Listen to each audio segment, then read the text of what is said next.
Welcome back to Ferocious Education. This is Ed. Today I'm going to be giving an update on IDEX. We're going to go through technical analysis and then the upcoming catalysts and how I'll play the stock and what I really think about how the stock will perform upcoming week. Make sure to drop a like into this video to help this channel grow. Subscribe to the channel and turn notifications on to get the latest out of these videos. And without further ado, let's jump right into it.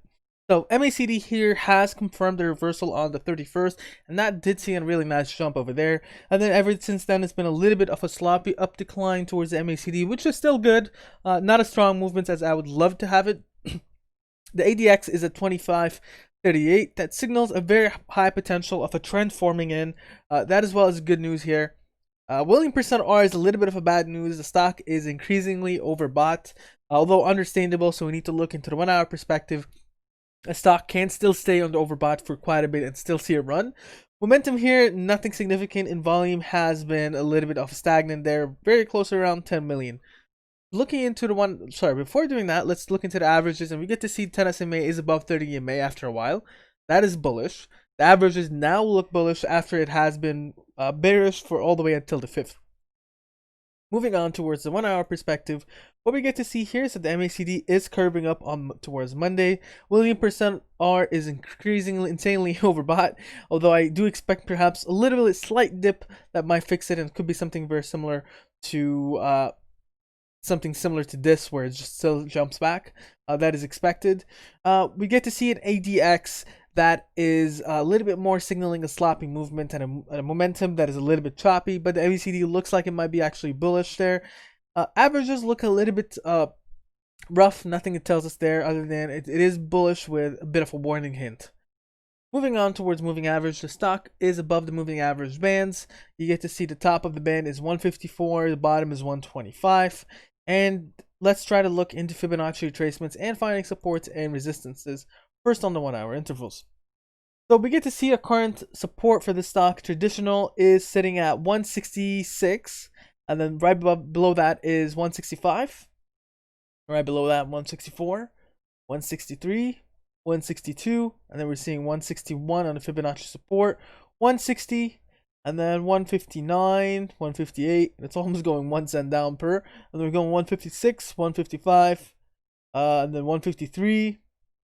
And then we're seeing a Fibonacci support of 151. And then we're looking at 150, and you get to see that it's almost every cent there downwards is support. 150, which is a good sign, by the way. 149, and you get the point. Now going on towards resistances, what we get to see here is the next resistance at 168. And then we're literally above that, we're seeing 170, 173. So we need to look into a bit of 1 day intervals here on the 3-month scale in order to determine what the next resistances are. So the next resistance is sitting at 175 on the Fibonacci resistance. Of course, after the ones I mentioned on the 1 hour scale, 218 and 260. So there's a lot of room to grow up there. I mean, you're talking about a risk versus reward is a little bit tricky there, but it has accumulated for a while, seen a double bottom, and then kind of jumped up. So that really looks like a nice movement. Now going quickly towards news, and then I'm going to go back to how I'll play it. So institutional news and whatnot. So basically one of the things that we're looking at is common stock, preferred stocks, warrants, subscription rights, debt securities, and units increase. And that has been increased, I believe, down up to $250 million more in terms of those units. That is usually a warning sign when you're looking at it in a Form S3 on perhaps something like this here, for instance, right over here. These are being registered under intermediate number of securities for each identified class of securities up to a proposed aggregate offering price not to exceed 250 million. The security registered also includes intermediate price and number of securities as may be issued upon conversion, blah blah blah. And then we go on down towards an offering potential.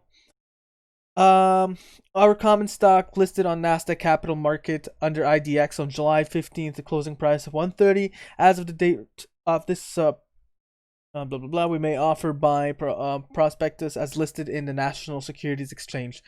What does this say? Is there an offering coming soon? That is hard to say. How soon the offering is, Hard to say. But I do still, as I said before, expect them to see a massive run, right? Companies don't want to see where a price is accumulating and then they put an offering that kills the price. So their CFO is onto something. He understands how the mechanics work. You do need a really nice run, and then usually they do an offering or warrants exercises or whatnot. But I'm not saying that there's an offering right now, so don't panic sell yet. There's still good news here.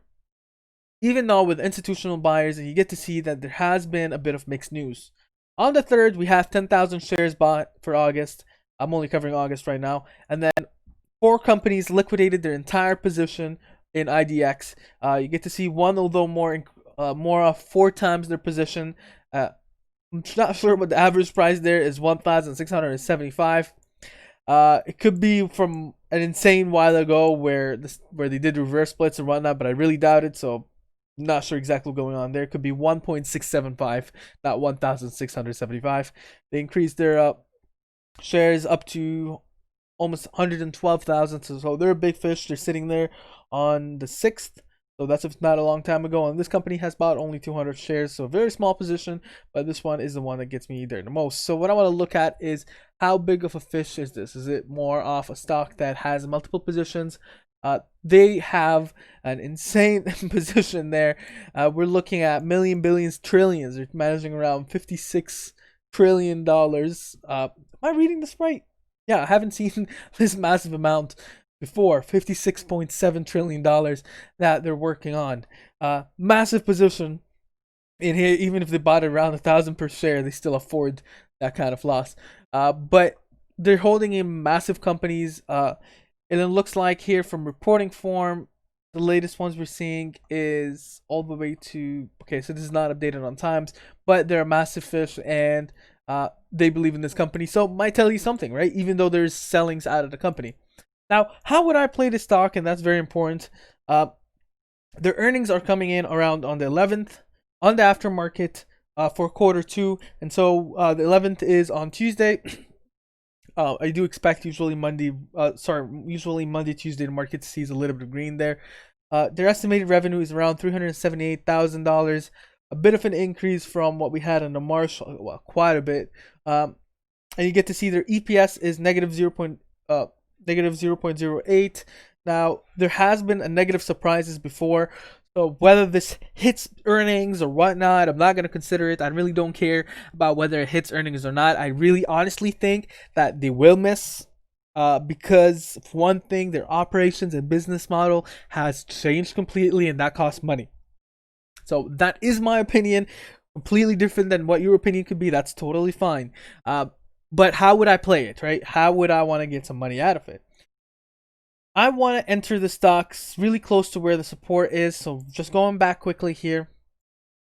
I did mention before an entry of around very close to 1.25, and that was the entry point. I did mention previously in my last video. My new entry would be somewhere really close to the 1.6 if it does see kind of a very small dip. Although I really doubt it, so probably would have to increase my entry down to 165. I would play it, and I do expect that there's a lot of hype and potential towards this company that will make the company move on, rallying on Monday, and then again on Tuesday, and then I'll definitely sell sometime perhaps before closing on Tuesday or as soon as that hype slows down or the volume slows down. That's my opinion about this sticker. What do you think about this sticker? Make sure you mention that in the comments below. Share, subscribe, and like. You have a wonderful day.